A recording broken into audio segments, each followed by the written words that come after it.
আসসালামু আলাইকুম। শুনতে পাচ্ছ আমাকে?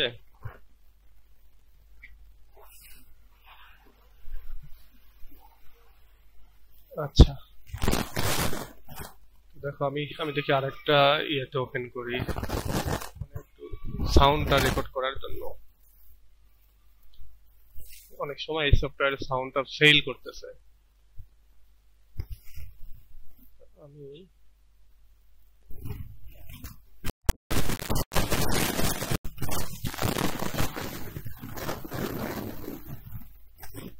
আমি জাস্ট এখান থেকে এটা সাউন্ড রেকর্ড করার জন্য নিচ্ছি আর কি।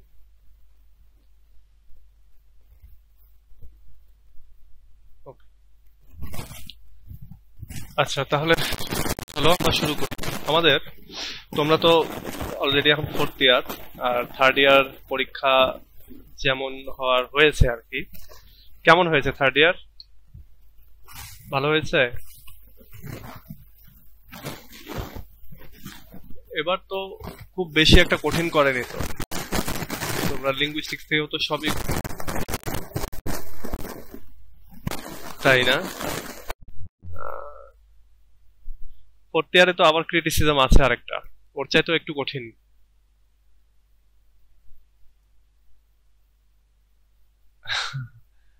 হ্যাঁ, এরকমটা মনে হয় আর কি।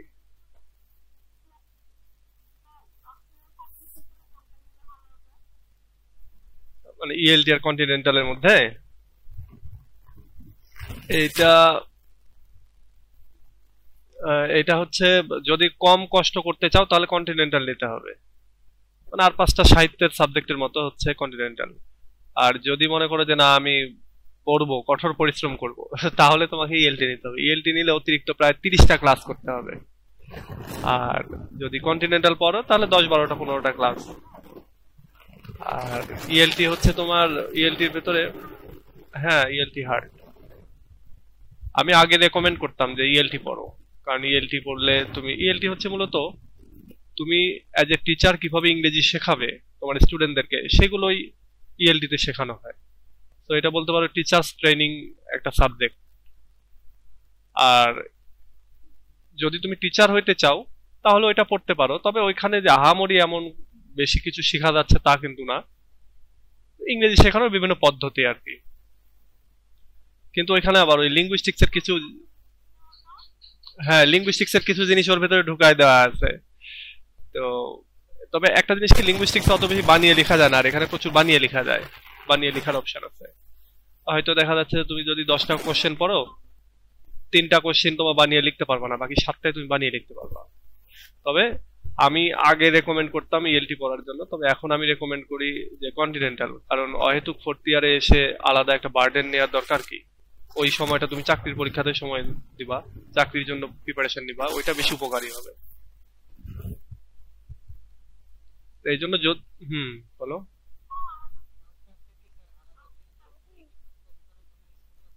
হ্যাঁ, ইএলটি তে মাস্টার্স করা যায়।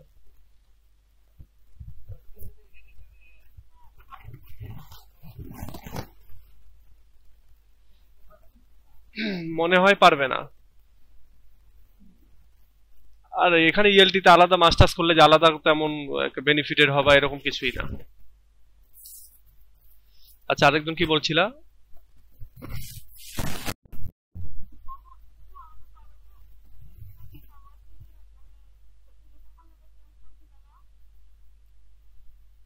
বুঝ-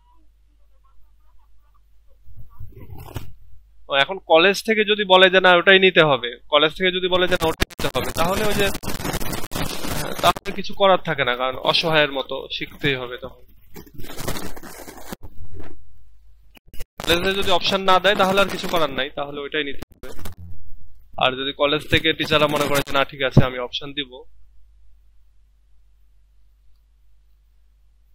আচ্ছা যাই হোক, তো চলো আমরা শুরু করি আমাদের। আজকে থেকে তো ফোর্থ ইয়ার, ফোর্থ ইয়ারের বিষয়টা আমরা একটু সিলেবাসটার দিকে যাই। আর একটা বিষয় তোমাদেরকে আমি শুরুতে একটু জিনিসগুলো ক্লিয়ার করি। আমরা তো এই যে এখানে কোর্স ভিত্তিক এবার শুরু করেছি, আমি জানি না এটা কিভাবে কাজ করবে, কতদূর কাজ করবে, এটা আমি নতুন করে মনে করে স্টার্ট করলাম, নতুন একটা সিস্টেম। এখন তোমাদের কাছে অনেকেরই মনে হতে পারে যে এই সিস্টেমে তোমাদের খরচাপাতিটা বেশি হয়ে যাচ্ছে। তো সমস্যা নাই, এটা আমরা পরের দিকে কমিয়ে ফেলবো। এখন এটা স্টার্টিং এ এটা শুরু করলাম। দেখা যাচ্ছে যে আমি যদি আমি হিসাব করে দেখেছি এটা প্রায় ৬,০০০ টাকার উপরে চলে আসে সারা বছরে। তো এটা কমিয়ে আমরা কিভাবে ৪ × ৪ = ৪৮ বা ৫০-এর নিচে মানে ৫,০০০-এর ভেতরে নিয়ে আসতে পারি ৪০০ টাকা মান্থলি হিসাব করে, সেটা আমি ট্রাই করবো অবশ্যই। তো এটা নিয়ে টেনশনে থাকবো না। আর আরেকটা জিনিস আমি চিন্তা করেছিলাম যে পড়াবো না, কিন্তু থাকতে পারতেছি না। সন্ধ্যা হলেই মনে হয় যেন এই যে আমার ৭-৮ বছরের যে একটা অভ্যাস, হ্যাঁ, সেইটা থেকে বের হয়ে আসা খুব মুশকিল। খুব মুশকিল এটা থেকে বের হয়ে আসা। আমি অনেকগুলো মানে এখান থেকে বের হবো বলে অনেক কিছু করার চেষ্টা করতেছি, কিন্তু না, কোনোটাতেই আলটিমেটলি ওই শান্তি পাওয়া যাচ্ছিল না।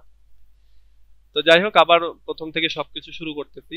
আর এবারের লেকচার শিট গুলো দেখলেই তোমরা বুঝতে পারবা যে আরো বেশি ইনফরমেটিভ, আরো বেশি মানে আগের যেগুলো আগে যেরকমটা দেখেছো তোমরা থার্ড ইয়ারের লেকচার শিট, ওরকমই, কিন্তু এর সাথে আরো অনেক ইনফরমেশন যুক্ত হয়েছে। আর আমি এমনিতে প্রতি বছরই যেটা করে থাকি যে আগের বছরের তুলনায় পরের বছরে লেকচার শিট গুলো আরো আপডেট করার চেষ্টা করি, আরো ইজি করার চেষ্টা করি। তো এবারও তাই থাকবে। আর পুরোপুরি একটা করে সাবজেক্ট একেবারে ক্লিয়ার হওয়ার জন্য যা যা দরকার সব আমি মানে তোমাদেরকে সার্ভ করব।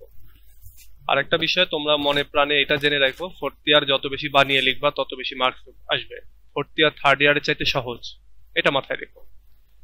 থার্ড ইয়ারে তোমার ভুলভ্রান্তি বেশি দেখে, আর ফোর্থ ইয়ারে তুমি নিজেই দেখবা যে তোমার আর ভুলভ্রান্তি হচ্ছে না। হ্যাঁ, গ্রামার, ওয়ার্ড এগুলো আর ভুল হচ্ছে না। তুমি এখন এখানে যা বানিয়ে লিখবা সেটাতেই মার্কস। ফোর্থ ইয়ারে যত বেশি বানিয়ে লিখতে পারবা তত বেশি ভালো মার্কস আসবে। ফোর্থ ইয়ারের টিচাররা চাই যে এখন ধরো এই যে এখন তোমরা ফোর্থ ইয়ার উঠলে, আর ১ বছর পর তোমরা নিজেরাই বিসিএস দেওয়ার মতো সক্ষম হবা, তারপরে তোমরা নিজেরাই টিচার হওয়ার মতো সক্ষম। তো বানিয়ে বানিয়ে লিখতে হবে। একটা জিনিস বোঝার চেষ্টা করবা, গল্প বোঝার চেষ্টা করবা এবং সেই অনুযায়ী বানিয়ে লেখার চেষ্টা করবা, তাহলেই দেখবা যে ভালো হচ্ছে। আচ্ছা, আমরা চলো একটু সিলেবাসটা বোঝার চেষ্টা করি শুরুতে। আজকে প্রথম দিন, আমরা এখানে আসি।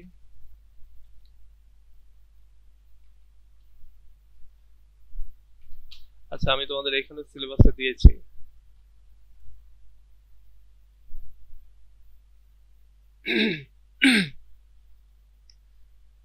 এই হচ্ছে আমাদের সিলেবাস। সিলেবাসটা বেশ বড়।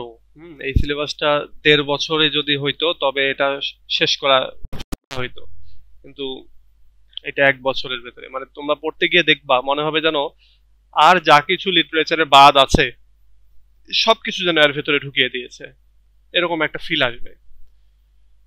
তো সেদিক দিয়ে এটা বেশ বড় একটা সিলেবাস। দেখো এখানে প্রথমে বলতেছে 19th সেঞ্চুরি নোভেল। 19th সেঞ্চুরিতে যে বিখ্যাত বিখ্যাত নোভেল গুলো আছে তার ভিতরে ৪টা-৫টা নোভেল এখানে দিয়ে দিয়েছে। 20th সেঞ্চুরি পোয়েট্রি, এখানে প্রচুর পোয়েট্রি আছে, অনেকগুলো রাইটারের অনেকগুলো পোয়েট্রি। মডার্ন ড্রামা, তারপরে 20th সেঞ্চুরি নোভেল, এটা তো পুরোটাই ড্রামা, এটা আবার নোভেল, এখানে নোভেল বেশি। আমেরিকান পোয়েট্রি আছে, অনেক বেশি পোয়েট্রি আছে এখানে, এটা আবার ফিকশন এবং ড্রামা।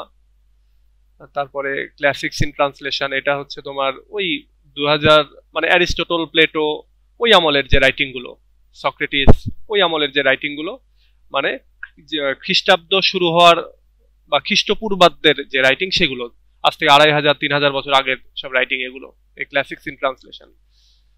এখানে পাবা হোমারের ইলিয়াড, তারপরে অ্যাগামেমনন, তারপরে পাবা, আর আমরা নিচে দেখবো আর কি। তারপর লিটারেরি ক্রিটিসিজম, এখানে ভিক্টোরিয়ান থেকে মডার্ন যুগ পর্যন্ত, এটাতে একটু কঠিন, তবে মানে যদি তুমি বিশ্লেষণী মাইন্ড নিয়ে যদি চিন্তা করো, ফ্রি মাইন্ডে যদি চিন্তা করো, তাহলে দেখবা যে এগুলো অনেক সহজ লাগতেছে। এরপরে আসে কন্টিনেন্টাল বা approach and method. Approach and মেথডটা অনেক বড় সিলেবাস। যদি ফোর্থ ইয়ারে মনে করো যে আমি এটা ছোট করে পড়বো, আমি এত বড় পড়বো না, আলাদা বাড়তি ঝামেলা না নিয়ে আমি ওই চাপটা আমি জবের জন্য পড়াশোনা করবো। ফোর্থ ইয়ার মানে এখন জবের জন্য পড়াশোনা শুরু করতে হবে, তো তাহলে তোমরা কন্টিনেন্টাল নিবা। আর যদি কলেজ থেকে সাপোর্ট নাই করে, কলেজে বলবা, যদি সাপোর্ট নাই করে তাহলে আর উপায় নাই, তখন ইএলটি নিতে হবে। আর এরপরে রয়েছে এই বছর তোমাদের একটা ভাইভা আছে ১০০ মার্কের, ভাইভা বলছি। তো এইখানে তোমার ম্যাক্সিমাম কোশ্চেন গুলাই ফোর্থ ইয়ার থেকেই ধরে থাকে। তারপরে অনেক সময় যদি টিচাররা মনে করে যে থার্ড ইয়ারে তোমার কোন সাবজেক্টে ভালো রেজাল্ট হয়েছে জিজ্ঞাসা করবে, তখন তুমি একটা সাবজেক্টের নাম বলবে, ওখান থেকে হয়তো বা কোশ্চেন করতে পারে। ফার্স্ট ইয়ার থেকে ২-১টা কোশ্চেন করতে পারে, সেকেন্ড ইয়ার থেকে কোশ্চেন করে, তবে বেশিরভাগ কোশ্চেন করে এই ভাইভা ভসিতে তোমার ফোর্থ ইয়ার থেকেই ভাইভা পদ্ধতিতে কিভাবে কি কোশ্চেন করে এগুলো তোমরা জানতে পারবে। যেমন আমাদের ওয়েবসাইটে আসো, আমাদের এই ওয়েবসাইটে আসলে তোমরা, আমি যদি এখান থেকে দেখাই,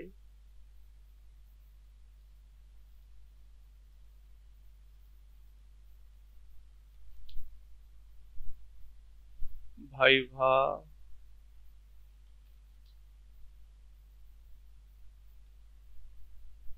আহা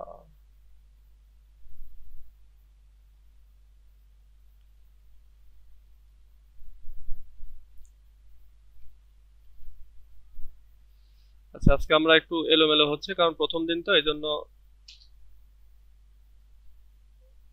আচ্ছা, এই দেখো ভাইভা বলছিলাম এই পেজটা, আমি এই পেজটা তোমাদের গ্রুপে দিয়ে দিচ্ছি, তোমরা একটু একটা সময় ফ্রি যখন থাকবা দেখে নিও। এই যে এখানে কি জাতীয় কোশ্চেন করে থাকে টিচাররা, এটা তোমাদেরই সিনিয়র যারা রয়েছে তাদেরই অভিজ্ঞতা এখানে সব শেয়ার করা আছে, যাতে করে তোমরা এই যে বুঝতে ইজি হয়। তোমরা এখনই মানে ভাইভা থেকে টেনশনটা তোমাদের দূর হয়ে যাবে, আর কি ধর জাতীয় কোশ্চেন করে এগুলো তোমরা কিন্তু পেয়ে যাবা। দেখো এগুলো এই যে সব এখন অনেকগুলো তোমাদের পরিচিত অনেকের আছে, অনেকগুলো আছে। তোমাদের মনে হতে পারে যে এতগুলো কোশ্চেন মনে থাকে, হ্যাঁ মনে থাকে। ভাইভা দিয়ে যখন বের হয়ে আসবা টিচাররা কি কি জিজ্ঞাসা করেছে এটা মনে থাকে। তো সেই হিসেবে অনেকেই তাদের অভিজ্ঞতাগুলো লিখে শেয়ার করেছিল, আমি বলেছিলাম যে আমরা শেয়ার করব, তো এইভাবে দাও। তো অনেকেই দিয়েছিল, সেগুলো আমরা এখানে দিয়ে রেখেছি যাতে করে এটা তোমাদের ইজি হয় বুঝতে। তো তোমরা এটা একটু দেখো। তো এবার আসো আমরা আবার দেখি ওই সিলেবাসটা। তাহলে এই হচ্ছে বেসিক সিলেবাস, টোটাল এই যে 1000 মার্ক এর ভেতরে, এবং এইটা দিয়েই 10টা, 1 2 3 4 5 6 7 8 9 10, 10টা সাবজেক্ট ভাইভা সহ আর কি। তো এবার এখানে দেখো আমাদের এখানে 19th সেঞ্চুরিতে আমরা পাবো হচ্ছে 4টা নোভেল, প্রাইড অ্যান্ড প্রেজুডিস, তারপরে a tale of two cities, Jane Eyre, Tess of the D'Urbervilles. এগুলো প্রত্যেকটাই নোভেল, আর এগুলোর ট্রান্সলেশন পাওয়া যায়, এই বাংলা ট্রান্সলেশন। এগুলো লাইব্রেরি থেকে কিনে অথবা পুরাতন বই যেখানে বিক্রি হয় সেখান থেকে কিনতে পারো, অথবা সিনিয়রদের কাছ থেকে কালেকশন করে এগুলোর পড়ে ফেলতে পারো। আবার এগুলোর মুভি আছে, এই সব কিছুরই ইউটিউবে মুভি আছে, ইউটিউবে মুভিগুলো দেখে নিতে পারো। তো মুভিতে অত ইয়ে পাবা না, তারপরে ভিজুয়ালাইজেশনটা হবে, সেক্ষেত্রে ফোর্থ ইয়ারে বানিয়ে লেখার সুবিধা হবে। তো আমি আমি রেকমেন্ড করতেছি কি কি, দেখো যে এগুলোর বাংলা ট্রান্সলেশন পড়বা, আবার আমরা যে লেকচার শিট দিচ্ছি সেই লেকচার শিট তো পড়বা, যদি প্যারাফ্রেজ কিনতে পারো কিনো, তাহলে প্যারাফ্রেজ পড়লা, নোট গাইড থেকে তো হেল্প পাবেই, আর হচ্ছে মুভি দেখবা, ইউটিউবে এগুলোর মুভি আছে প্রত্যেকটাই। একবারে লিস্ট ধরে ধরে pride and prejudice, tale of two cities, এবং লিস্ট ধরে ধরে একদিন একদিন করে মুভিগুলো সব দেখে ফেলবা সিলেবাস থেকে। Heart of darkness, passage to India, tale of two tale of the key to the lighthouse, এইগুলো আর কি সবই তোমরা দেখবা, তাহলে দেখবা যে ইজি লাগবে তখন। তাহলে এই গেল আমাদের 19th সেঞ্চুরির নোভেল। 20th সেঞ্চুরিতে এসে দেখো ডাব্লিউ.বি. ইয়েটস এর কবিতা রয়েছে, একটা দুইটা তিনটা, টি.এস. এলিয়টের দুইটা কবিতা রয়েছে। এই দুইটা কবিতা এত মানে বড় এবং এত কঠিন, তোমরা মজা পাবা আর কি পড়তে গিয়ে। যে বিশেষ করে দ্য ওয়েস্টল্যান্ড, এই কবিতাটা এ যাবৎকালে যত কবিতা পড়েছো তার মধ্যে সবচেয়ে কঠিন এটা। আমি আবারও বলতেছি, এ যাবৎকালে যত কবিতা পড়েছো তার মধ্যে সবচেয়ে কঠিন এই কবিতাটা। এবং কবিতা পড়ে মনে হবে যেন কিছুই বুঝলাম না, প্রশ্ন টশ্ন, তারপরে ব্রিফ শর্ট, এগুলো পড়লে একটা আইডিয়া আসে। তারপরে আছে এটা হচ্ছে তোমার ডাইলান থমাসের কবিতা, ওই যে তোমরা ফার্স্ট ইয়ার ফার্ন হিল পড়েছিলা সেই রাইটারের কবিতা। এই কবিতাগুলো খুব সুন্দর, সবই তার ছোটবেলা, তারপর এটা সেটা এগুলো নিয়ে। তারপরে সিলভিয়া প্ল্যাথের রাইটিং, এই যে এটা হচ্ছে, যদি এখানে নামটা দেয়া নাই, তবে এই যে morning song, words, the rival, এটা হচ্ছে আরেকটা রাইটার সিলভিয়া প্ল্যাথ তার। হ্যাঁ, এখানে হয়তো কোনো কারণে প্রিন্টিং মিস্টেক আছে। এরপরে আছে তোমার মডার্ন ড্রামা। মডার্ন ড্রামাতেও এখানে মজার বিষয় হচ্ছে যে এখানে 4টা মডার্ন ড্রামার ভেতরে 2টা মডার্ন ড্রামা আছে, এগুলো অ্যাবসার্ড ড্রামা বলা হয়। অ্যাবসার্ড কি আমরা জানবো ভবিষ্যতে, বিশেষ করে যে ওয়েটিং ফর গ্যাডো, আর একটা হচ্ছে দ্য কেয়ারটেকার। এই ওয়েটিং ফর গ্যাডো এটা এমন একটা রাইটিং, তুমি ফার্স্ট ইয়ার থেকে মাস্টার্স পর্যন্ত যত রাইটিং করবা সবচেয়ে ডাল, বোরিং, মনোটোনাস একটা রাইটিং হচ্ছে এটা। এই ওয়েটিং ফর গ্যাডো পড়ার পরে মনে হবে এটা কি পড়লাম। তো এই একটা রাইটিং, কিছু বোঝা যাবে না, 3-4টা ক্যারেক্টারের একটা রাইটিং। তারপরে আরেকটা রয়েছে দ্য কেয়ারটেকার, কেয়ারটেকারে তাও একটু বুঝতে পারবা, কিন্তু ওয়েটিং ফর গ্যাডোতে বোঝা মুশকিল। তো আমরা এটা সহজ করে পড়ার চেষ্টা করব, বুঝে ফেলবো ইনশাল্লাহ। এরপরে দেখো রয়েছে এখানে নোভেল, এটা 1 2 3 4 5টা, এই 5টা নোভেলই অনেক বড় বড়, তবে অনেক মজার। এটা আমরা পড়বো। আমরা এখানে আমেরিকান পোয়েট্রি, খুব চমৎকার পোয়েট্রি এখানে পাবো। মানে এত চমৎকার চমৎকার পোয়েট্রি এখানে পড়তেই মজা লাগবে। তবে এগুলো থেকে আমরা যখন প্রশ্ন পড়বো সেই প্রশ্নগুলো কঠিন, পোয়েট্রিগুলো সহজ, বাট প্রশ্ন পড়তে গেলে প্রশ্নগুলো কঠিন, এবং এগুলো থেকে মার্কস তেমন আসতে চায় না। তো আমাদেরকে ওইভাবে লিখতে হবে যাতে করে আমাদের মার্কস গুলো আসে। এই যে রবার্ট ফ্রস্টের কবিতা রয়েছে, তারপর ল্যাংস্টন হিউজের কবিতা রয়েছে, এগুলো খুব চমৎকার সব কবিতা।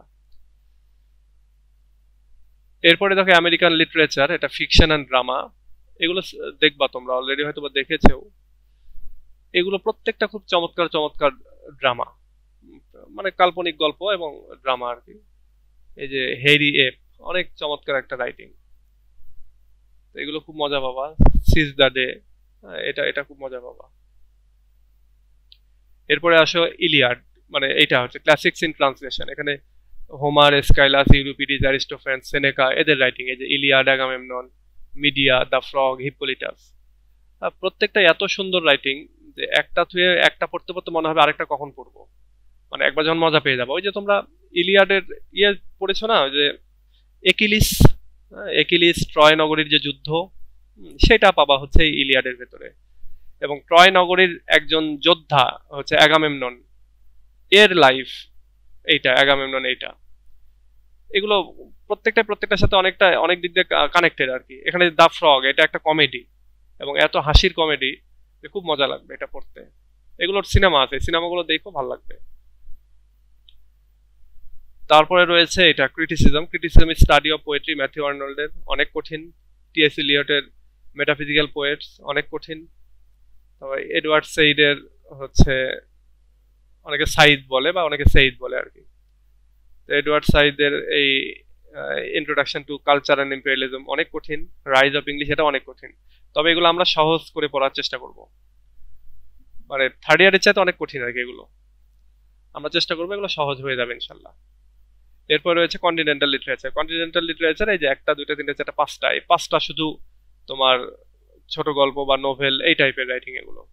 তো এগুলো পড়তে আমাদের অত কষ্ট হবে না, এটা ওই আর সাধারণ সাবজেক্টের মতোই, এই যে এগুলোর মতোই সাধারণ সাবজেক্টের মতো এই 5টা।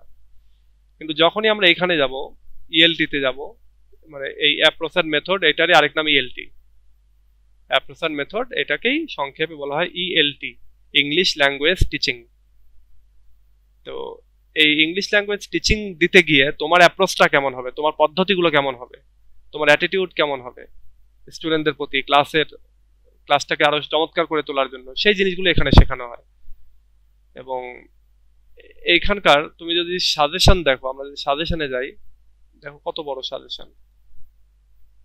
তুমি সাজেশন দিয়ে বুঝতে পারবা যে এই যে 4th ইয়ার, এটা হচ্ছে কন্টিনেন্টালের, আর এটা হচ্ছে অ্যাপ্রোচ এন্ড মেথড। এটা কন্টিনেন্টালের দেখো এখানে মাত্র এই কয়েকটা এবং ছোট্ট সাজেশন, অত বেশি কিছু না, এখান থেকে বাদ দিয়ে দিয়ে পড়া যায়। 3 স্টার গুলো পড়লে এখান থেকে কমন পাওয়া যায়। আর যখনই তুমি এইটাতে আসবা, তখনই দেখো এখানে অনেকগুলোই, এই বইটাতে টোটাল মনে হয় 52টা চ্যাপ্টার আছে। সেই 52টা চ্যাপ্টারকে আমি বেসিক এই যে কয়েকটা চ্যাপ্টারে ভাগ করেছি, ভাগ করে এই কোশ্চেন গুলো দিয়েছি। তাও প্রায় 22-23টা কোশ্চেন আছে এখানে।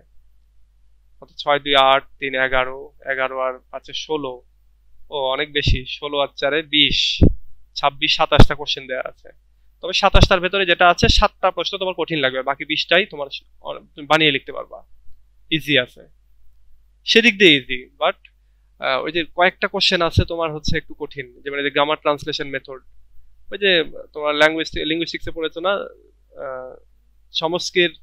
চমস্কির রাইটিং, এটাই হচ্ছে সেটা, গ্রামার ট্রান্সলেশন মেথড। তারপরে আরো বেশ কিছু মেথড আছে, এগুলো একটু কঠিন।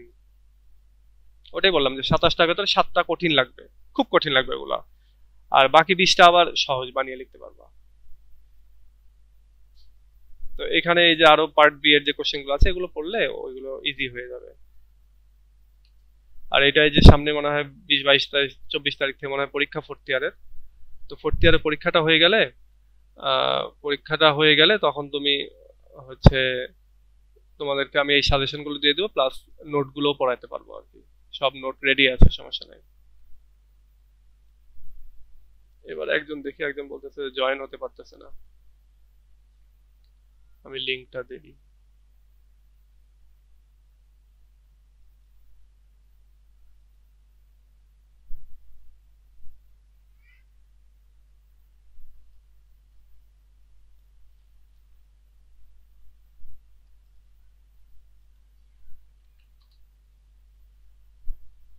এবার দেখি জয়েন হতে পারে কিনা। যাই হোক, এবার আসো আমরা এই জায়গাটাতে যাই। আমরা শুরুতে যেটা করব সেটা হচ্ছে আমাদের সিলেবাসের, আমরা যেহেতু এইটার নামই দিয়েছি 19th সেঞ্চুরি নোভেল, তো এই নোভেলটারই আমরা পড়া শুরু করব। এবং এই নোভেল থেকে আমরা শুরুতেই জেন অস্টিনের যে প্রাইড অ্যান্ড প্রেজুডিস এইটা পড়ার ট্রাই করব। জেন অস্টিনের প্রাইড অ্যান্ড প্রেজুডিস এইটা পড়ার চেষ্টা করব। তো চলো আমরা এটা শুরু করি। এখানে আমি তোমার লেকচার শিটটা ওপেন রেখেছি, এই লেকচার শিটটা থেকে আমরা পড়ব।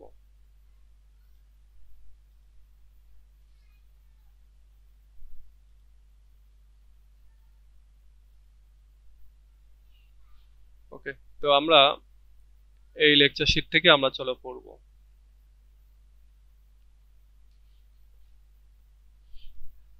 এখান থেকে শুনতে পাচ্ছ তো আমাকে, না ক্লিয়ার? আচ্ছা, আমরা যে গুগল ক্রোমে ক্লাস করতেছি, গুগল ক্রোমে 1 ঘন্টার উপরে অর্থাৎ 60 মিনিটের উপরে ক্লাস করা যায় না। তো আজকের দিনে আমরা 60 মিনিটই করব, সামনের দিনে থেকে 60 মিনিটের ভেতরেই শেষ করব। কিন্তু সামনের দিন থেকে পিওর একবার পড়াশোনার ভেতরে যাবে, তো অন্য আলোচনা থাকবে না, সেক্ষেত্রে ক্লাসগুলো আরো ইয়ে হবে। আর দেখি স্টুডেন্ট যদি আরো বেশি জয়েন করে বা আরো বেশি জয়েন অন্যান্য ইয়ারগুলোতে অ্যাক্টিভ হয়, তাহলে তোমার জুম আবার নিয়ে নিব আমরা। জুম নিতে গেলে মাসে না, বছরে প্রায় 22,000 টাকা 24,000 টাকার মতো দেওয়া লাগে। তো আগে তো অনেক স্টুডেন্ট পড়াইতাম, ওইটা ইউজ করতে পারতাম, সমস্যা ছিল না। কিন্তু এখন ওই যে আমি গত ইয়ে থেকে পড়াবো না বলেছি, যার জন্য সাবস্ক্রিপশনটা আমি ইয়ে করে দিয়েছি আর কি, বাদ দিয়ে দিয়েছি। তো যাই হোক, চলো আমরা দেখি। এখানে দেখো আমাদের এখানে সব আছে, তোমরা থার্ড ইয়ারে যেরকম লেকচার শিট দেখেছো এটা ওইরকমই, কিন্তু এর ভেতরে আরো অনেক বিস্তারিত ডিটেইলস আছে। একটা করে লেকচার শিটে আমাদের 2 দিন বা 3 দিনও লেগে যেতে পারে, 3টা ক্লাস। মানে ফোর্থ ইয়ারে যেটা তোমার সবসময় মাথায় রাখবে, প্রশ্ন পড়ার দরকার হবে না, শুধু গল্পগুলো ডিটেইলসে জানতে হবে। প্রশ্নগুলো তুমি অটোমেটিক নিজেই লিখতে পারবা। এই 2 মাস 3 মাস গেলেই দেখবে ভিতরে একবারে সেই ম্যাচুরিটি চলে আসছে। এবং এই জন্য সবসময়ের জন্য ট্রাই করো, অন্তত এই সাবজেক্টটার ক্ষেত্রে দেখো, একটু ট্রাই করে দেখো। সেটা হচ্ছে যে আমি গল্পটার খুঁটিনাটি সব জানবো, তারপরে দেখবা যে প্রশ্নগুলো একবার করে দেখলেই তুমি বানিয়ে লিখতে পারতেছো। তো চলো আমরা এটা খুঁটিনাটি দেখি। দেখো নোভেল, এটা একটা নোভেল, নোভেলের নাম প্রাইড অ্যান্ড প্রেজুডিস। প্রাইডের বাংলা হচ্ছে অহংকার, প্রেজুডিসের বাংলা কি? ভ্রান্ত ধারণা বা কুসংস্কার, এইটা। তো আমরা এখানে প্রাইড অহংকার এবং প্রেজুডিস এই ভ্রান্ত ধারণা এই রাইটিংটা আমরা দেখি। এটা লিখেছেন হচ্ছে জেন অস্টিন। জেন অস্টিন একজন ফিমেল রাইটার। জেন অস্টিন একজন ফিমেল রাইটার, তার জন্ম এটা, মৃত্যু এটা। দেখো এই নোভেলটা পড়তে গেলে আমাদের আগে বেশ কয়েকটা ইনফরমেশন জানতে হবে, সেই ইনফরমেশনগুলো আমরা একটু জেনে আসি এবং তারপরে আমরা গল্পটা পড়বো আগামীকাল।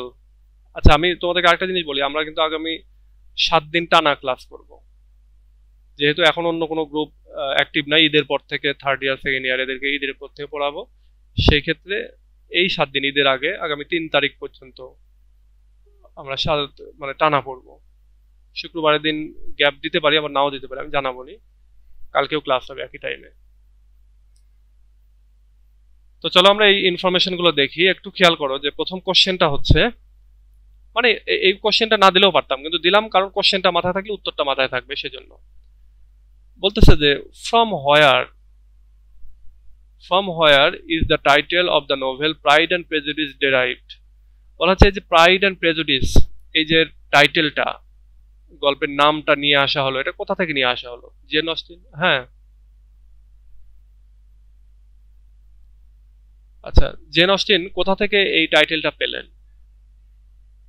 দেখো, the title Pride and Prejudice, এটা is taken from the line in Fanny Burney's novel Cecilia. অর্থাৎ সিসিলিয়া নামক একটা নোভেল যেটা লিখেছিলেন ফ্যানি বার্নের। এই ফ্যানি বার্নের এই সিসিলিয়া নোভেলের একটা রাইটিং এর ভেতরে, মানে একটা লাইনের ভেতরে এই প্রাইড অ্যান্ড প্রেজুডিস শব্দটা ছিল। তো সেখান থেকে এটা নিয়ে আসা হয়েছে। ধরো তুমি যখন ভাইভা দিতে যাবা ফোর্থ ইয়ারে, তোমার ভাইভাতে এই প্রশ্নটা জিজ্ঞাসা করতে পারে, অথবা তোমার যে পরীক্ষায় যে শর্ট কোশ্চেন গুলো আছে, ব্রিফ কোশ্চেন গুলো আছে, সেই ব্রিফ কোশ্চেন এই প্রশ্নটা চলে আসতে পারে। তো এই জন্য এগুলো জেনে থাকার চেষ্টা করবা। এগুলো মানে একেবারে মুখস্থ করা ওরকম না, মানে টুকিটাকি ইনফরমেশন হিসেবে সবসময় যাতে তোমার মনে থাকে সেটা একটু খেয়াল করো।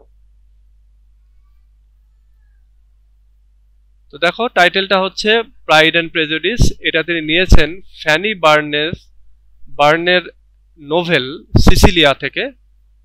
এই বানানগুলো খেয়াল রাখো। তো বলা হচ্ছে in the final chapter of সিসিলিয়ার যে ফাইনাল চ্যাপ্টারটা ছিল সেখানে একটা ফ্রেজ ছিল, প্রাইড অ্যান্ড প্রেজুডিস। এই ফ্রেজটা ওইখানে ছিল। Jane Austen likely read Burney's work and borrowed this phrase for her novel.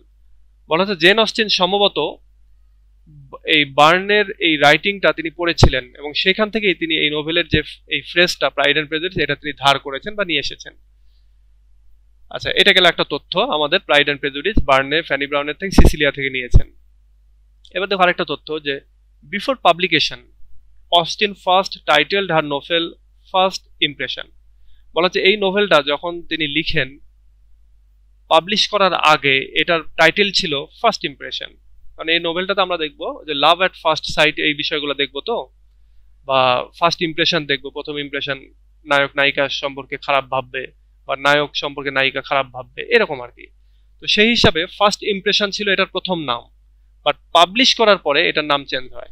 But later changed it to pride and prejudice to better express the main theme of the novel. তো পরবর্তীতে এই pride and প্রেজুডিসটা নামকরণ করা হয় এবং এটা করা হয় কারণ এই নোভেলের যে থিমটা সেটাকে যাতে আরো ভালোভাবে বোঝানো যায় সেটা। বিশেষ করে এইটার থিমটা কি, সেটা হচ্ছে the pride of mister Darcy. Mister Darcy মানে এখানকার হচ্ছে প্রধান যে নায়ক, তার নাম হচ্ছে মিস্টার ডার্সি। তো মিস্টার ডার্সি একটু অহংকারী ছিল, তার যে অহংকার, সেই অহংকারটা বোঝানোর জন্যই মূলত এখানে প্রাইড দেওয়া হয়েছে। And the prejudice of Elizabeth Bennet, এবং এখানকার নায়িকা অর্থাৎ এই গল্পের হিরোইন তিনি হচ্ছেন আমাদের এই এলিজাবেথ ব্যানেট। এই এলিজাবেথ ব্যানেটের কিছু ভ্রান্ত ধারণা ছিল নায়ক সম্পর্কে, সেটাই মূলত এটার থিম।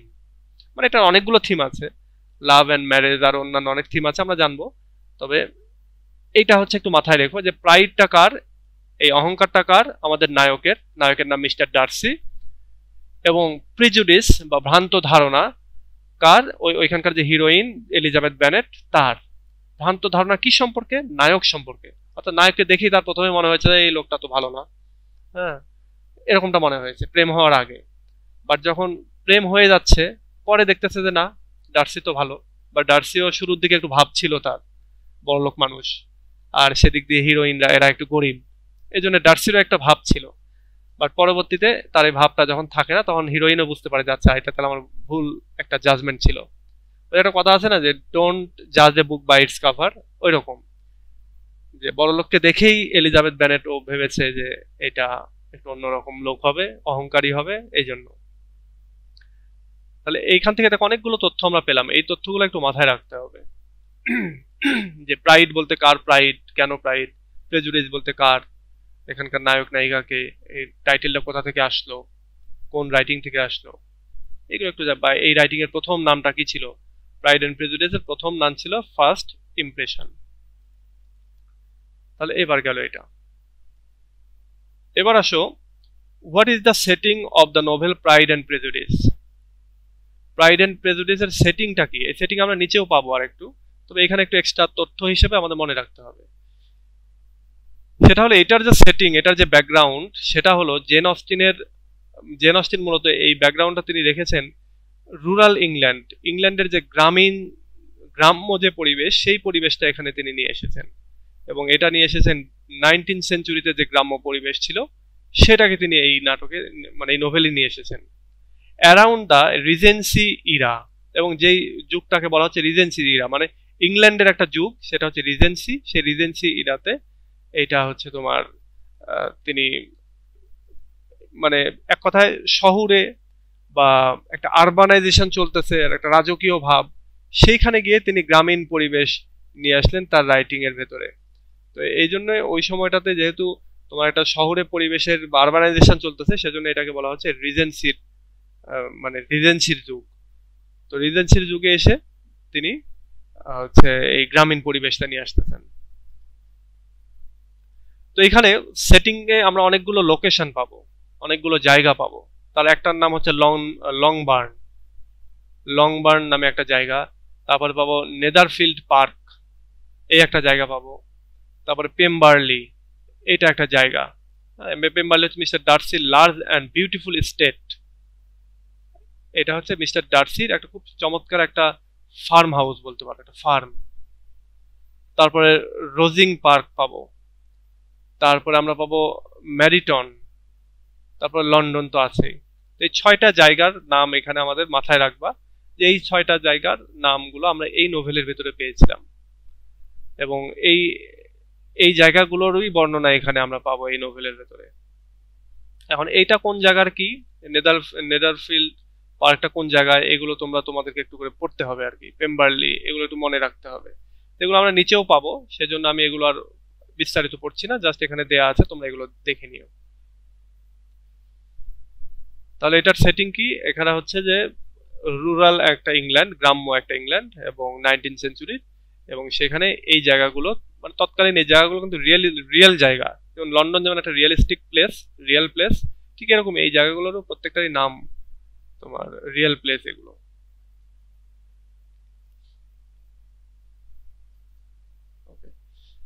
এবার আসো, what is the universal truth acknowledged at the start of the novel Pride and prejudice.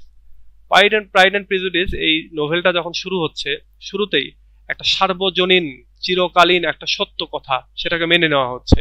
সত্য কথাটা কি?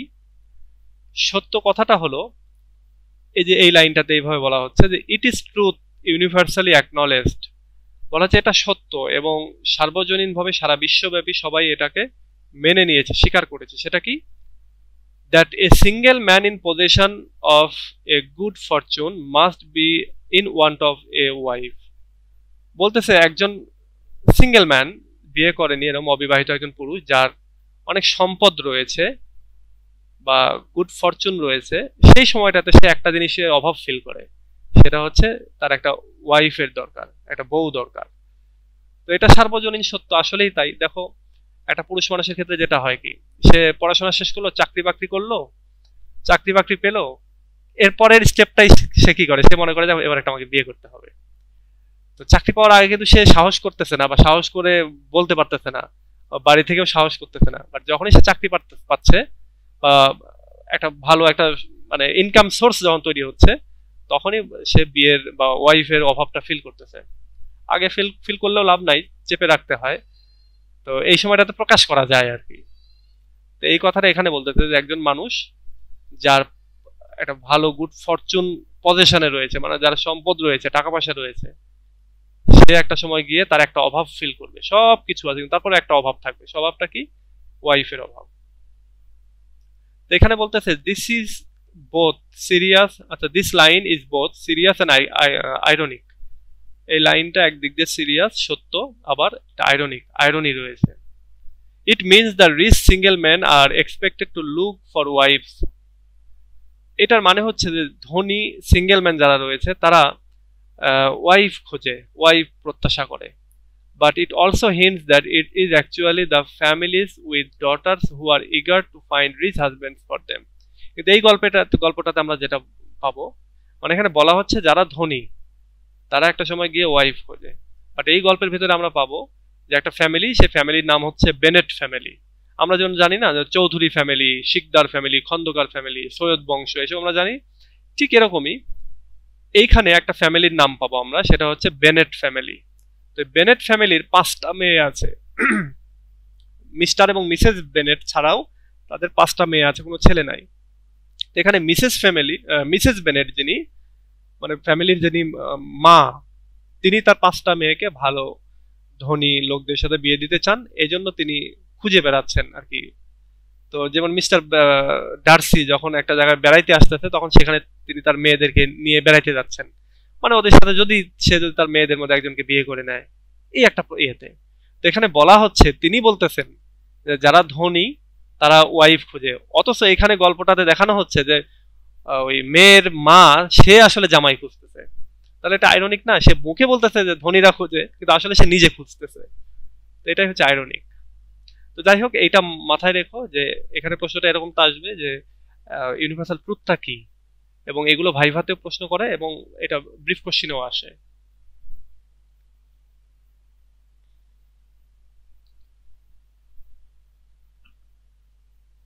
ওকে, এবার আসো এটা, what is the genre of the novel Pride and prejudice? Pride and prejudice বা প্রাইড অ্যান্ড প্রেজুডাইস যেটাই বলো, এটার জনরাটা কি, এটা কোন ঘরানার রাইটিং? এক কথায় এটা নোভেল, শুরুতেই হচ্ছে এটা একটা নোভেল। এবার নোভেল হলেও সেই নোভেলটা আবার কোন ঘরানার, তো এবার আমরা দেখি। দেখো, এটা একই সঙ্গে 3টা জনরাকে কভার করছে। একটা হচ্ছে রোমান্টিক ফিকশন, এই গল্পটা পুরোটাই প্রেম ভালোবাসা এই রিলেটেড, সুতরাং এটা একটা রোমান্টিক কাল্পনিক একটা ফিকশন গল্প। এবং এটাকে আবার বলা হয় comedy of manners. Comedy of ম্যানার্সটা কি, এটা আমরা জানবো এখনই। সেটা হচ্ছে যে ওই সময়ের যে কাস্টমস, ম্যানার্স, রীতিনীতি, মানুষের বিহেভিয়ার, সেগুলোকে নিয়ে হাসাহাসি করা, তামাশা করা, সেটাই হচ্ছে কমেডি অফ ম্যানার। আরেকটা হচ্ছে রিয়েলিস্ট নোভেল, বাস্তববাদী একটা নোভেল।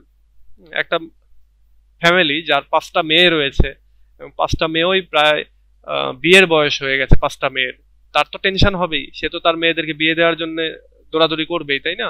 সেটা আমরা এখানে দেখতে পাবো। সুতরাং সেদিক দিয়ে এটা একটা বাস্তব নোভেল। তো দেখো এখানে কি বলতেছে, it is called romantic fiction because it focuses on love and marriage. এটা রোমান্টিক ফিকশন কারণ এখানে লাভ এবং ম্যারেজের উপরে ফোকাস করা হয়েছে, specially between Elizabeth Bennet and mister Darcy. এখানে এলিজাবেথ বেনেট এবং মিস্টার ডার্সি এই দুইজনের প্রেম ভালোবাসা বা তাদের বিয়েকে কেন্দ্র করে আশেপাশে অনেকগুলো বিয়ে টিয়ে হবে আর কি। তো এদিক দিয়ে এই জন্য এটাকে রোমান্টিক ফিকশন বলা হচ্ছে। কমেডি অফ ম্যানার্স বলা হচ্ছে কেন, কারণ এটা জেন্টলি, খুব ভদ্রভাবে, সুন্দর করে মক করতেছে, হাসি তামাশা করতেছে ওই সমাজের যে কাস্টমস, রীতিনীতি, প্রথা, ওই সমাজের যে ম্যানার্স, মানুষের যে চালচলন, ধ্যান ধারণা, সেগুলো, এবং ব্রিটিশ আপার ক্লাস মানুষদের যে বিহেভিয়ার, তাদের যে আচার আচরণ, সেগুলোকে মূলত সেগুলো নিয়ে কমেডি করা হচ্ছে, সেগুলোকে সমালোচনা করা হচ্ছে, সেগুলো নিয়ে হাসি তামাশা করা হচ্ছে। সেদিক দিয়ে এটা হচ্ছে কমেডি অফ ম্যানার। তাহলে কমেডি অফ ম্যানার কি, এটা তো তোমরা এর আগেও পড়েছো, ভলবন তোমরা পড়েছিলা কমেডি অফ ম্যানার। তারপর আরো কি কি আছে কমেডি অফ ম্যানার, এরকম আরো অনেকগুলো আছে। এবার দেখো, it fits into realism because it parents, আচ্ছা, because here the parents real life situation, আচ্ছা, আর in real life situations it fits into realism. এটা রিয়েলিজম বা বাস্তববাদীর সাথে, বাস্তবতার সাথে মিলে যায়, কারণ এখানে প্যারেন্টসরা তারা রিয়েল লাইফ সিচুয়েশনের মধ্যে রয়েছে, এবং তারা খুবই অর্ডিনারি পিপল, খুবই অর্ডিনারি গরিব মানুষ, সাধারণ মানুষ, এবং ডিটেইলড সোশ্যাল সেটিং। এবং এই সেটিং এ, এই নোভেলের ভেতরে আমরা যে সামাজিক একটা সেটিং পাবো, সেটা খুবই ডিটেইল, খুব মানে সুন্দর করে বর্ণনা করা, পুঙ্খানুপুঙ্খ রূপে। তো সেদিক দিয়ে এটা হচ্ছে তোমার বাস্তববাদী একটা রাইটিং। তাহলে এই হচ্ছে আমাদের জনরা। এবার আসে, হোয়াট ইজ দ্য বল? বলটা কি? এটা কিন্তু ফুটবল, টেনিস বল এরকম না। এটা এই নাটকের একটা পার্টির নাম, বল পার্টি। দেখো, in pride and prejudice A ball is a big social party. Pride and prejudice এর ভিতরে বল হচ্ছে একটা বড় সামাজিক পার্টির নাম। আমরা যে বিভিন্ন সময় পার্টি করে থাকি না, ধরো পিকনিক করি, 31st করি, তারপরে ভালোবাসা দিবস করি, 21 যেটা হচ্ছে ল্যাঙ্গুয়েজ ডে যেটা, সেটা পালন করি। তো এইরকম একটা পার্টি, দেন সেই পার্টিতে সবাই একত্রিত হয়, এক জায়গায় হয়, সেটার নামই হচ্ছে ball. People come together to dance, talk and meet others. এবং এই পার্টিতে মানুষ সবাই এক জায়গায় হয়, তারা ডান্স করে, কথা বলে এবং তারা একজন আরেকজনের সাথে সাক্ষাৎ করে। It's usually take place in a large room or hall. এই পার্টিটা একটা বড় লার্জ রুমের ভেতরে হয়ে থাকে। Music is played and men and women dance in pairs. এখানে মিউজিক বাজতে থাকে এবং পুরুষ এবং মহিলারা তারা জোড়ায় জোড়ায় নাচানাচি করে আর কি। তো এটা আমাদের দেশে হয়, ওই যে বিয়ের পার্টি, বিয়ের অনুষ্ঠানগুলোতে অনেক সময় এরকমটা করে থাকে, বা আপার ক্লাসে এগুলো হয়ে থাকে। বাট মানে ইয়েতে তোমার ইংল্যান্ড বা ইউরোপ বা আমেরিকাতে এগুলো অনেক আগে থেকে হয়ে থাকে। আচ্ছা, এই গল্পের ভেতরে বল হচ্ছে খুবই important. Ball is very important in the story. Ball পার্টিটা এটা খুব গুরুত্বপূর্ণ। It is where characters like Elizabeth Bennet and mister Darcy first meet. এর কারণ হচ্ছে এখানকার যে হিরো হিরোইন তাদের প্রথম দেখা হয়, অর্থাৎ এলিজাবেথ বেনেট এবং মিস্টার ডার্সি তাদের প্রথম দেখা হয় এই জায়গাটাতে। অ্যাট দ্য ম্যারিটন বল, ম্যারিটন যে জায়গা, সেই জায়গার যে বল পার্টি, সেখানে Darcy refuses to dance with Elizabeth. Darcy শুরুতে অহংকার, সে বড় লোক আর কি, ধনী, সে এলিজাবেথ বেনেটের সাথে সে নাচতে অস্বীকার করে, না আমি ওর সাথে নাচবো না। সে অ্যান্ড সেইস আনকাইন্ড ওয়ার্ডস, এবং তার মানে তার সাথে একটু বাজে ব্যবহার করে, তাকে বলতে পারো একটু গেও, ভূত, এই টাইপের কথাবার্তা বলে থাকে আর কি, ওই আনকাইন্ড ওয়ার্ড ব্যবহার করে। This creates a bad impression, bad first impression, এবং এটাই নায়িকার চোখে নায়কের একটা ব্যাড ফার্স্ট ইমপ্রেশন তৈরি হয়। অর্থাৎ আমাদের নায়িকা বুঝে ফেলে যাচ্ছে এই লোক তো ভালো না। বল in the story helps show manners, pride and feelings. এই গল্পের ভিতরে বল যে সেগমেন্টটা, এপিসোডটা, সেটা এখানকার মানুষের যে ম্যানার্স, তাদের যে প্রাইড এবং ফিলিং, সেগুলোকে শো করে। They also help characters learn about each other, এবং এই বল পার্টিতে এই ক্যারেক্টারগুলো একজন আরেকজনকে জানতে পারে। In Jane Austen's time, balls were a way for people, especially young women, to find a good match for marriage. Jane অস্টিনের যে সময় ছিল, ওই সময় ইংল্যান্ডে এই বল পার্টিগুলো ছিল খুবই গুরুত্বপূর্ণ, এবং এটা ছিল একটা যেন মাধ্যম, বিশেষ করে মেয়েদের জন্য, যারা এই পার্টিগুলোতে গিয়ে তাদের জন্য বিয়ে করার মতো একটা ভালো পাত্র তারা খুঁজে পেত আর কি। তাহলে এই হচ্ছে বল পার্টি। এবার আসো, আর দুইটা প্রশ্ন আছে। Who represents pride and in the novel Pride and Prejudice? আমরা এটা এক কথাই বলবো যে in the novel Pride and Prejudice by Jane Austen, mister Darcy represents pride. Mister Darcy তিনি এই গল্পের ভেতরে প্রাইডটাকে রিপ্রেজেন্ট করছেন। তাহলে প্রেজুডাইসটাকে কে রিপ্রেজেন্ট করতেছে? এটা হচ্ছে এই যে এইটাতে আছে। আচ্ছা, এটা দুইজনই রিপ্রেজেন্ট করতেছে, ডার্সি এবং এলিজাবেথ দুইজনই এই বিভিন্ন বিষয়ে তাদের একজন আরেকজনের ব্যাপারে প্রেজুডাইস তারা বা অন্ধবিশ্বাস বা কুসংস্কার তারা নিজেদের ভেতর লালন করছে। তো মিস্টার ডার্সি সে কিভাবে প্রাইডটা শো করছে? দেখো এখানে সে বলতেছে যে at the beginning of the story mister Darcy appears proud and distant. এই গল্পের শুরুতে আমরা দেখতে পাবো যে মিস্টার ডার্সি তাকে অনেক গর্বিত মনে হচ্ছে, এবং সে একটু দূরে দূরে থাকছে, অন্যদের থেকে, গরিব মানুষদের থেকে একটু দূরত্ব বজায় রাখছে। He doesn't mix with others easily, সে অন্যদের সাথে সহজে মিশতে পারছে না বা মিশছে না। At the ball he says that Elizabeth Bennet is not handsome enough to tempt me. এবং সে বল যে পার্টি, সেখানে সে বলতেছে যে এলিজাবেথ অতটা সুন্দর না, অতটা হ্যান্ডসাম না, সে আমাকে ওইভাবে মানে টেম্পট করতে পারতেছে না, আমার ভেতরে যে ভালোবাসা জাগ্রত করা, আমাকে মজা দিতে পারছে না। This hurts her feelings and makes others think he is too proud of his high social status. এবং এই কথাটাই এলিজাবেথকে অনেক কষ্ট দেয়, এবং অন্য আরো যারা রয়েছে তারাও ফিল করে যে মিস্টার ডার্সি সে তার সামাজিক উচ্চ মর্যাদার জন্য অনেক প্রাউড। আচ্ছা, তো এইটুকুই জেনে রাখো যে মিস্টার ডার্সির হচ্ছে প্রাইডটাকে এখানে তুলে ধরা হয়েছে। এবারে আসো এই প্রেজুডাইসটা কিভাবে রয়েছে দুজনের ভেতরে। Mister Darcy shows prejudice through his pride in his social class. Mister Darcy তার অহংকারের মাধ্যমে সে তার সামাজিক যে ক্লাস সিস্টেম, সেই ক্লাস সিস্টেমের ভেতরে সে প্রেজুডাইস শো করেছে। At first he looked down on Elizabeth and her family because they are not rich. সবার প্রথমে সে এলিজাবেথ এবং তার ফ্যামিলির প্রতি সে অবজ্ঞা করে, কারণ তারা অতটা ধনী না সেজন্য। এবং সে বলে যে she is tolerable but not handsome enough to tempt me.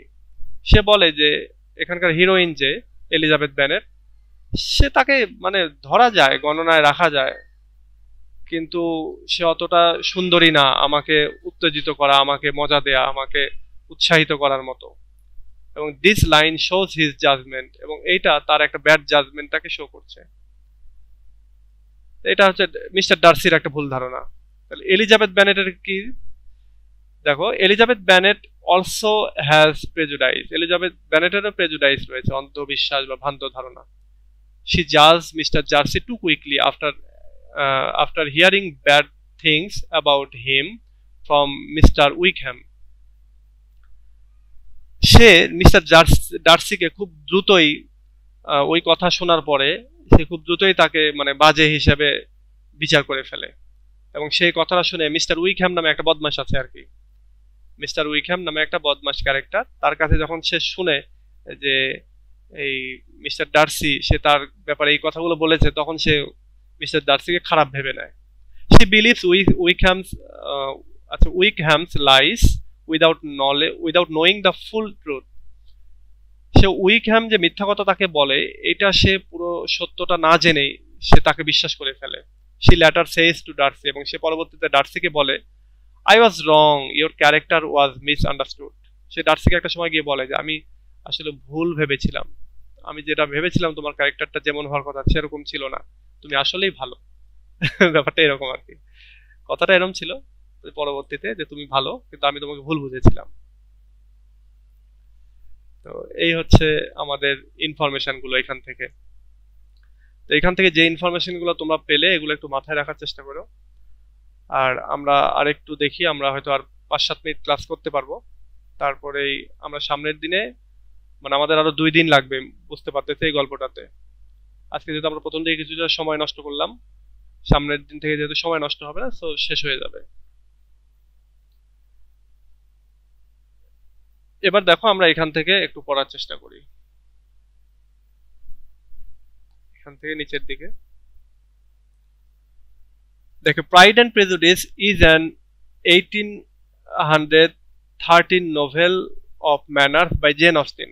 এটা 1813 সালের নোভেল, এইটা জেন অস্টিনের, এবং এটা হচ্ছে নোভেল অফ ম্যানার্স, মানে ওই যে তোমার কি বলে এটাকে comedy of manners, say manner গুলো নিয়ে করেছে, এই জন্য বলতেছে novel of manners. Novel of manners, comedy of manners একই জিনিস, এগুলো মাথায় রেখো, কিন্তু পরীক্ষায় এসব আসলে অনেক সময় উল্টাপাল্টা যেন না হয়। The novel follows the character development of Elizabeth Bennet and the protagonist of the book. এই নোভেলের ভেতরে আমরা দেখতে পাবো যে এলিজাবেথ ব্যানেটের যে ক্যারেক্টারটা সেটার ডেভেলপমেন্টটা দেখতে পাবো, এবং সে হচ্ছে এই গল্পের মূল প্রোটাগনিস্ট। এবার আবার বলি যে এই গল্পের প্রধান ক্যারেক্টারটাকে এক কথা এলিজাবেথ ব্যানেট, মানে এইটাতে আমরা যেমন উইলিয়াম শেক্সপিয়ারের যদি ইয়েগুলো বলে থাকি, যেমন অ্যাজ ইউ লাইক ইট পড়েছিল তোমার সেকেন্ড ইয়ারে, ওইটাতে ছিল হচ্ছে তোমার রোজালিন্ড প্রধান ক্যারেক্টার। তারপরে তোমরা থার্ড ইয়ার আর কি কি পড়েছো। তো এক কথা এই যে ক্যারেক্টারগুলো যে ফিমেল ক্যারেক্টারকে প্রাধান্য দেয়া, এই গল্পটাতেও তাই ফিমেল ক্যারেক্টারকে প্রাধান্য দেওয়া হয়েছে। তারা 5 বোনের মধ্যে এলিজাবেথ ব্যানেট মনে হয় সবাই বড় নাকি, আমরা নিচে জানবো। তো এই হচ্ছে প্রোটাগনিস্ট, তার বিয়েকে কেন্দ্র করে অনেক ঘটনা ঘটবে।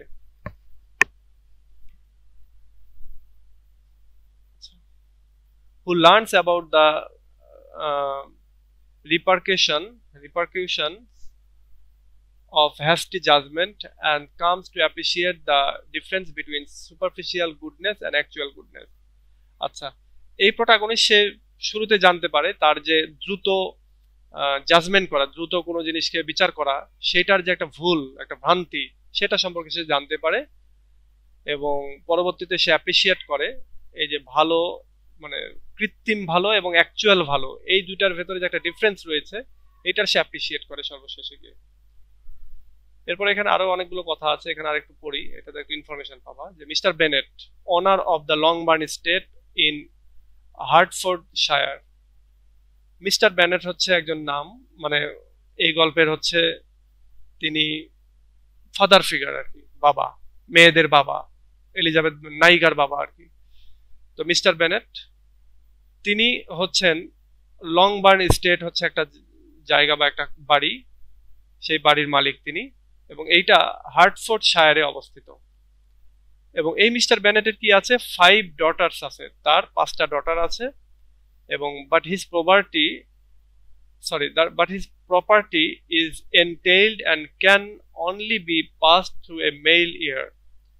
কিন্তু তার যে সম্পত্তিটা রয়েছে, এই সম্পত্তিটা, বেশি সম্পত্তি রয়েছে ব্যাপারটা এরকম না, হ্যাঁ, সেটা হচ্ছে যে লংবার্ন স্টেট এটুকুই রয়েছে ধরো। তো এই সম্পত্তিটা যেহেতু কোনো ছেলে নাই, তো এই সম্পত্তিটা সে অন্য কাউকে দিতে পারতেছে না। এই সম্পত্তিটা তাকে কোনো একজন পুরুষ উত্তরাধিকারীর কাছে দিতে হবে। এবং এটা নিয়ে সে টেনশনে আছে, যে আমার তো কোনো ছেলে নাই, একটা ভালো জামাই যদি পাইতাম তাকে দিয়ে যাইতাম, এরকমটা। His wife also lacks an inheritance. তার ওয়াইফের তেমন কোনো সম্পত্তি ছিল না। So his family faces becoming poor upon his death. সুতরাং তার ফ্যামিলি, সে যখন মারা যায় তারপরে তার ফ্যামিলিটা হচ্ছে দরিদ্র হয়ে যায়। মানে ওই যে সে যেহেতু তার ছেলে নাই, সেহেতু তার ফ্যামিলি, এবং সে মারা যাওয়ার পরে সম্পত্তিটা অন্য কারো কাছে চলে যাবে, অন্য একটা পুরুষের কাছে। সুতরাং তার ফ্যামিলি তখন কি খাবে, কি করবে? তার ফ্যামিলির 5টা মেয়েকে নিয়ে তো তারা একা, তার মা শুধু, মিসেস ফ্যামিলি যিনি, তিনি তো বাড়িতে একা। তো এটাই বলছে, thus it is imperative that at least one of the daughters marry well to support the other, which is the motivation that drives the plot. এবং এইখান থেকে, এরম চিন্তা থেকেই, যে মিস্টার ব্যানেট যদি মারা যায় তাহলে তাদের কি হবে, এরম চিন্তা থেকেই একটা এখানে বিষয় দাঁড়িয়ে গেছে, এদের ফ্যামিলির ভেতরে একটা চিন্তা দাঁড়িয়ে গেছে, যেটা হলো তাদের 5টা মেয়ের মধ্যে একটা মেয়েকে অন্তত এমন একটা জায়গায় বিয়ে দিতে হবে, এমন একটা ভালো ফ্যামিলিতে, যেই ভালো ফ্যামিলি একটা সময় তাদেরকে সাপোর্ট করবে। এবং এই মোটিভেশন থেকেই, এই চিন্তা থেকেই মূলত এই গল্পের যে প্লটগুলি, কাহিনীগুলি, এগুলো সামনের দিকে এগিয়ে গেছে।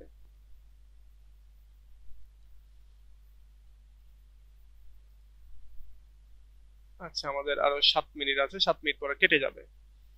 তো আমি 5 মিনিটের মধ্যে দেখি শেষ করা যায় কিনা। আমরা আর একটা জিনিস পড়বো, সেটা হলো, এটুকু পড়বো না, এগুলো এমনিতেই অতিরিক্ত ইনফরমেশন দেওয়া আছে, তোমরা এগুলো পড়তে পারো, তাহলে ইনফরমেশন আরো জানবা আর কি এই রাইটিং সম্পর্কে। এটা আমরা ইন্ট্রোডাকশন জানলাম। এবার আসো আমরা জেন অস্টিন সম্পর্কে জানি, এবং এটা জেনে আজকে শেষ করব। সামনের দিন আমরা থিম, গল্প, পুরো গল্পটা, সেগুলো আমরা জানার চেষ্টা করবো, ক্যারেক্টার, এগুলো সামনের দিনে জানার চেষ্টা করবো। সামনের দিন বলতে কালকেই। এবার দেখো জেন অস্টিন, তার উপরে একটা শর্ট নোট আর কি, এটা আমার দরকার নেই। দেখো, Jane Austen was a famous English writer, মানে ইংল্যান্ডের রাইটার। জেন অস্টিন তিনি ছিলেন বিখ্যাত ইংলিশ রাইটার, মানে ইংল্যান্ডের writer. She was born in 16 December 1775। তিনি 1775 সালে 16 ডিসেম্বর তিনি জন্মগ্রহণ করেন ইন স্টিভেনটন, ইংল্যান্ডের স্টিভেনটন নামক জায়গায় তিনি জন্মগ্রহণ করেন। She road during the early 19th century. তিনি আর্লি 19th সেঞ্চুরিতে তিনি লিখেছিলেন, মানে 19th সেঞ্চুরি কোনটা, 1801 থেকে শুরু হয়েছে 19th সেঞ্চুরি, তো শুরুর দিকে আর কি তিনি লিখেছেন, সেটা বলতেছে। Her novels are about love, family and society. তার নোভেলগুলো সবই তোমার ভালোবাসা সম্পর্কে, ফ্যামিলি সম্পর্কে, তারপরে সমাজ, সোসাইটি সম্পর্কে। আচ্ছা, তো এই জেন অস্টিনের 6টা বিখ্যাত রাইটিং ছিল। ফর হার আমরা এখানে লিখে দিই, ফর হার 6 বুকস। তিনি সবচেয়ে বেশি বিখ্যাত ছিলেন তার 6টা বইয়ের কারণে। সেই 6টা বই হচ্ছে যে এই 6টা: Pride and Prejudice, Sense and Sensibility, Emma, Mansfield Park, তারপরে নর্দার্ন অ্যাবে, না নর্থার্ন জার এরকম আর কি নাম। এই অ্যাবের জন্য আরেকটা হচ্ছে পারসুয়েশন। এর মধ্যে ম্যানসফিল্ড পার্ক, এটা মনে হয় তোমরা ফার্স্ট ইয়ারে পড়েছো কিনা, দেখ তোমরা না পড়লে তোমাদের আগের সিলেবাসে ছিল আর কি। সেন্স অ্যান্ড সেন্সিবিলিটি এগুলো আগে ছিল, এখন নাই তোমাদের। সিলেবাসে। যাই হোক, এই 6টার জন্য তিনি অনেক বিখ্যাত। এবার দেখো, her stories often have strong women characters, clever dialogue and gentle humour. তার স্টোরিগুলোর ভেতরে আমরা প্রায় দেখতে পাই যে খুব শক্তিশালী মহিলা ক্যারেক্টার, মেয়ে ক্যারেক্টার, এবং খুব মানে চাতুর্যপূর্ণ ডায়ালগ দেখতে পাই, এবং খুবই ভদ্র সভ্যভাবে তিনি হাসি তামাশা করেছেন, হিউমার করে দেখিয়েছেন তার রাইটিং এর ভেতরে। She wrote about the lifes of middle class people. তিনি মিডল ক্লাস পিপলদের জীবন সম্পর্কে লিখেছেন। আর book shows the problems of marriage, class and money. তার বইগুলো দেখিয়েছে বিয়ে, তারপরে ক্লাস বা শ্রেণী বৈষম্য বা শ্রেণী যে সিস্টেমটা সেটা, টাকা পয়সা, এই সমস্ত বিষয় নিয়ে যে প্রবলেমগুলো তৈরি হয়েছে সেই প্রবলেমগুলোই তিনি তার বইয়ের ভেতরে তুলে ধরেছেন। Jane Austen never married. Jane Austen কখনো বিয়ে করেননি। দেখো, একটা তথ্য পেয়ে গেলাম, জেন অস্টিন তিনি কখনো বিয়ে করেননি। She lived a quiet life with her family. সে তার ফ্যামিলির ভেতরেই, তার বাবা মার সাথে, মানে বাবা মার যে ফ্যামিলি, সেখানেই তিনি তার একটা শান্ত জীবন তিনি পার করেছেন। She died on 18 July 1817 at the age of 41। তিনি 1817 সালের 18 জুলাই মৃত্যুবরণ করেন, যখন তার বয়স ছিল তোমার 41 বছর। 41 বছর বয়সে মারা গেছে। Her books are still loved all over the world. তার বইগুলো এখনো সারা বিশ্বব্যাপী সবাই ভালোবাসে, পছন্দ করে এবং পড়ে।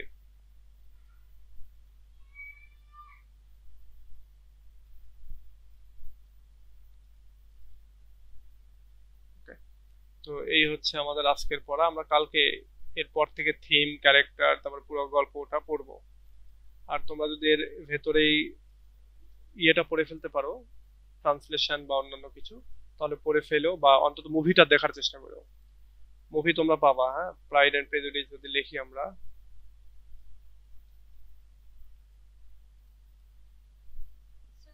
হ্যাঁ,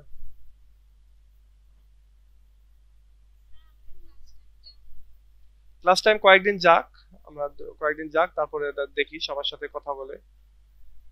কারণ হ্যাঁ, যদি এরকম সমস্যা হয় তারপর আমরা চেঞ্জ করব। এই যে প্রাইড এন্ড প্রেজুডিস নিয়ে তোমরা মুভি পাবা, এই মুভিগুলো দেখার চেষ্টা করবে। এই যে মুভিটা, ও এটা তো 2 মিনিট। এই যে এখানে পাবা পুরো মুভি, এই যে এখানে পাবা ফুল মুভি। এই মুভিগুলো একটু দেখার চেষ্টা করবা, তাহলে দেখবা যে অনেক কিছু ভিজুয়ালাইজ করতে পারবা। যেমন বল পার্টিতে কিভাবে কি করতেছে, এটা তোমরা ভিজুয়ালাইজ করতে পারবা। এবং ভিজুয়ালাইজেশনটা যদি থাকে তাহলে দেখবা যে ফ্রি হ্যান্ডে লিখতে পারতেছো। আচ্ছা, তোমরা এটা দেখো। আর আজকে এ পর্যন্তই রাখি। তোমাদের কোনো কোশ্চেন থাকলে কোশ্চেনটা করো 1 মিনিটের ভেতরে। আর কালকে থেকে আমরা ফুললি ক্লাস শুরু করবো আর কি। বলো, কারো কোনো কোশ্চেন আছে কিনা?